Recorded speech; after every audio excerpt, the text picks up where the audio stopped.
আর এটা কতটা সফট হয়েছে আপনাদের দেখিয়ে দেই, দেখেন।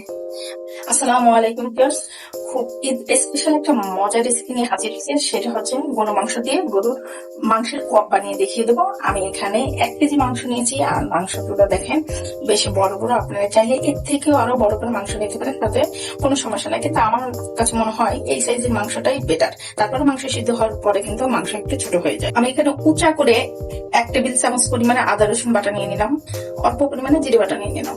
এখানে আমি লাল মরিচের গুঁড়ি নিয়ে নিলাম, বেশি পরিমাণে নেবো যেহেতু ঝাল ঝাল হবে, কিন্তু খেতে বেশ মজাই লাগবে। অল্প পরিমাণে গরম মশলা গুঁড়িটাকে নিয়ে নিলাম, অল্প পরিমাণে হলুদের গুঁড়িটাকে নিয়ে নিলাম, অল্প পরিমাণে ধনিয়ার গুঁড়ো নিয়ে নিলাম। আপনারা চাইলে ধনিয়ার গুঁড়োটাকে স্কিপ করে দিতে পারেন। আমি এখানে সাদা ভিনেগারটা নিয়ে নিচ্ছি, ভিনেগারের মুখের 1 মুখ পরিমাণ।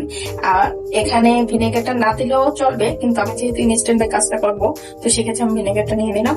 আর আপনারা চাইলে গরু মাংসটাকে সুন্দর করে মেরিনেট করে 1-1.5 ঘন্টা রেস্টে রেখে তারপরে চুলায় আসতে পারেন, কিন্তু আমি এখন একদম এখনই রান্না করে ফেলবো। সেক্ষেত্রে আমি আর মেখে রাখবো না। আর এর ভিতরে তেল দেওয়ার কোনো প্রয়োজন নেই, যেহেতু গরুর কফটা হচ্ছে ভাজতে হয়, তো সেক্ষেত্রে আর এই গরুর মাংসের উপর দিয়ে কিন্তু যে তেল আছে, তো তেল দেওয়ার কোনো প্রয়োজন নাই এখানে। মাংস মাখাতে কিন্তু আস্তে আস্তে মাংসের ভিতরে কিন্তু মশলাটা খুব সুন্দর করে ঢুকে যাচ্ছে।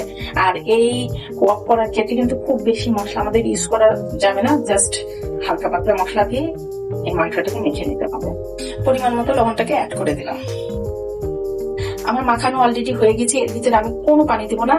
এই মাংস থেকে যে পানিটা উঠবে, সেই পানিটা দিয়ে মাংসটা সিদ্ধ হয়ে যাবে, কারণ আমি মাংসের চালটাকে একদম কমিয়ে দেবো। আমি ঢাকনা দিয়ে মাংসটাকে ঢেকে দিচ্ছি, বলক আসা পর্যন্ত আমরা অপেক্ষা করি। তো দেখেন মাংসটা থেকে কিন্তু কত সুন্দর ভাবে পানিটা বের হয়ে আসছে, আর এই পানিটা দিয়েই কিন্তু মূলত মাংসটা সিদ্ধ হয়ে যাবে। তাহলে আমরা একদম মাংসটা সিদ্ধ হয়ে যাওয়া পর্যন্ত অপেক্ষা করে আমি আবার ঢেকে দিচ্ছি। তো দেখেন অলরেডি মাংসটা খুব সুন্দর সিদ্ধ হয়ে গেছে, আর দেখেন মাংসটা কিন্তু কোনো পানি নেই। আপনারা মাংস সিদ্ধ করার সময় যদি মাংসের থেকে যে পানিটা উঠে যায়, ওই পানিতে যদি মাংসটা সিদ্ধ না হয়, তাহলে আরেকটু পানি অ্যাড করে দিতে পারেন, তাতে কোনো সমস্যা নেই। এখন আমি মাংসটাকে ভেজে দেখিয়ে দিচ্ছি। তো ভিউয়ার্স, এই কপটা ভাজার জন্য আমার লাগবে এখানে গরুর তেল। আমি এই গরুর মাংস থেকে উঠিয়ে রেখেছিলাম, এই তেলটা ডিপ ফ্রিজে রেখেছিলাম। আর কপটা মূলত গরুর এই তেল দিয়েই ভাজতে হয়। তো ভিউয়ার্স দেখেন, গরুর তেলটা আমি উঠিয়ে নিয়েছি। আস্তে আস্তে করে তেলটা একদম আগুনের তাপে একদম গলে যাচ্ছে, দেখেন। আর আমি কপটা এই তেলের ভিতরে মূলত ভেজে নেবো। আর আপনারা কপটা তৈরি করার ক্ষেত্রে যদি গরুর তেলটা না থাকে, তাহলে কোনো সমস্যা নেই, সয়াবিন তেল দিয়েও আপনি কপটাকে ভাজতে পারেন। তো ভিউয়ার্স, এখন আমি মাংসগুলোকে গরুর তেলের মধ্যে দিয়ে ভেজে নিচ্ছি। এই পর্যায়ে জালটা কিন্তু খুব হাই স্পিডে থাকবে না, একদম নর্মাল একটা তাপমাত্রায় জালটা থাকবে। আমি জালটাকে কমিয়ে দিচ্ছি। দেখেন আমি কপগুলোকে সুন্দর করে উল্টিয়ে দিচ্ছি, দেখতে কিন্তু খুবই সুন্দর লাগছে, আর খেতে তো কত মজাই লাগবে সেটা তো আসলে বলার অপেক্ষায় রাখে না।